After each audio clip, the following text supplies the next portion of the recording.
Good morning सर्वांना. आपल्या सर्वांचं स्वागत आहे मिसेस अनिताज लाईफ या चॅनलमध्ये. तर चला, सकाळी सकाळी माझी फुलं काढून देवपूजाही झालेली आहे. तर चला, आज मी बनवायला घेतले आहेत आप्पे. तसं तर आप्पे खूप दिवस झालं बनवले नव्हते, पण आज म्हणलं बनवूयातच, कारण मुलांनी खूप आप्पे करण्याचा आग्रह धरला होता. मग सकाळी सकाळीच माझा आप्पेचा बेत चालला होता. तसं तर चटणी करायला वेळच नव्हता, कारण मला डब्याला आप्पे द्यायचे होते. मग चटणी न करताच साध्या आपल्या मसाल्याबरोबर मी त्यांना आप्पे दिले. मुलांना कसं सॉसबरोबर किंवा चटणीबरोबर किंवा रिकामे कसंही मुलं खाऊन घेतात आप्पे, पण त्यांना असं वेगळी रेसिपी पाहिजे असते. तर चला म्हणलं बनवूयात, तर तुम्हाला पण दाखवूयात.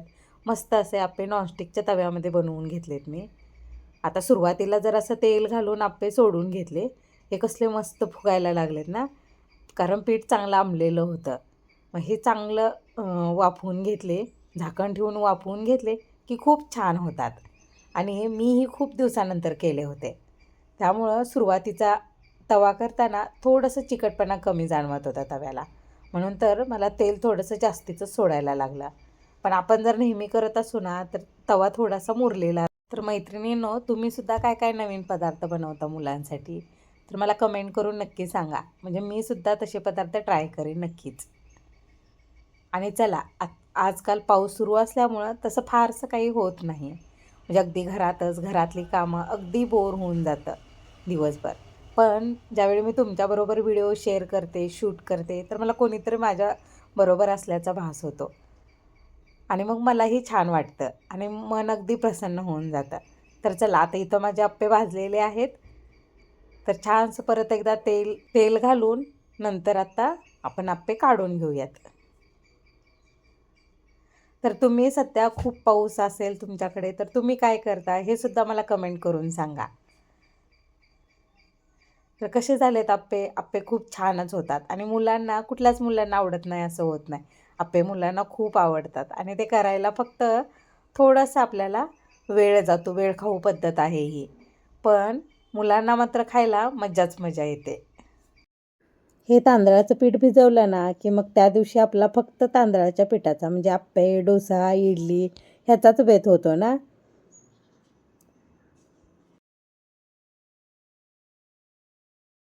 आणि मैत्रिणींनो, आज फ्रेंडशिप डे आहे. तर तुम्हा सर्वांना फ्रेंडशिप डेच्या खूप खूप शुभेच्छा.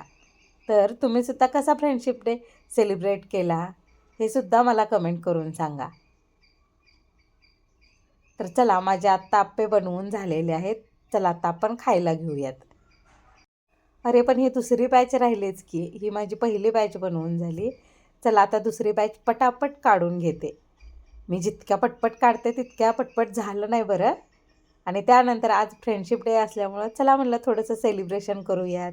मग गेले मैत्रिणीकडे. तर म्हणलं की आता मैत्रिणीकडे जातोयस तर छानसं आवरूनही जाऊया, म्हणजे आपल्याला छान फोटोशूटही करता येईल.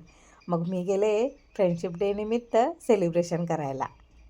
मग त्यासाठी छानशी साडी घालून घेतली, मस्तपैकी आवरून घेतलं.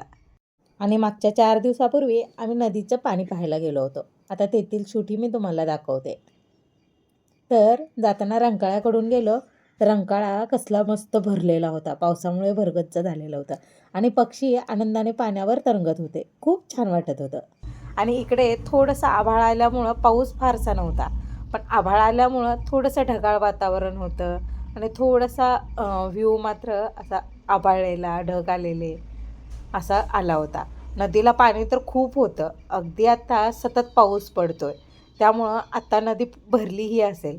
पण मी हे 4 दिवसापूर्वीचं शूट घेतलेलं होतं. तर म्हणलं की किती संत गतीनं पाणी वाहतंय. पण ही मंदिरंसुद्धा पाण्यात बुडालीत हं. ही पंचगंगा नदीचं पाणी आहे आणि ही मंदिरं पाहू शकतात. ही नदीमध्ये पूर्ण बुडून गेलेली आहेत. मग ते थोड्याशा रील्स पण काढून घेतल्या. थोडीफार मज्जा इकडे-तिकडे फिरणे असं झालं आणि खूप छान वाटलं. अगदी मस्त वाटले. इथं भरपूर असे कबूतर होते. ते सारखे उडत होते, बसत होते.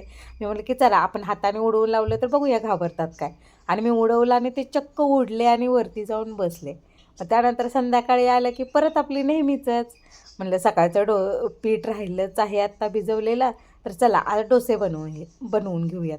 पण आज डोसे बनवताना मी मात्र लोखंडी तव्यामध्ये केले होते आणि बटाटा पण शॉर्टकट पद्धतीने, म्हणजे न उकडून घेता बटाट्याची सालं काढून त्यामध्ये थोडंसं तेलामध्ये हिरवी मिरची, कांदा आणि ती साल काढलेले छोटे छोटे कट केलेले बटाटे घालून असा थोडंसं पाणी घालून बटाटा शिजवून घेतला. पण असाही मस्त झाला होता. म्हटलं की आज शॉर्टकट पद्धतीनेच बटाटा बनवूयात. आणि त्यानंतर आज म्हटलं की नॉनस्टिकच्या तव्यापेक्षा आपण लोखंडी तव्यातच डोसे बनवूया, बघूया होतात का ते. आणि तसंही घरीच खायचे होते ना, मग त्यामुळं म्हटलं की चला हेल्दी पण होईल आणि बनवून तर बघूया. पण एकदम मस्त असे डोसे निघाले होते. तुम्ही पाहू शकता एकदम मस्त, कुठेही चिकटले नव्हते. असा आजचा आमचा दिवस गेला. मस्त मजेत आणि थोडासा कंटाळवाणा. कसा वाटला आजचा व्हिडिओ आवडला तर लाईक करा, शेअर करा आणि सबस्क्राईब करायला विसरू नका. Okay bye. पुन्हा भेटू नवीन व्हिडिओमध्ये.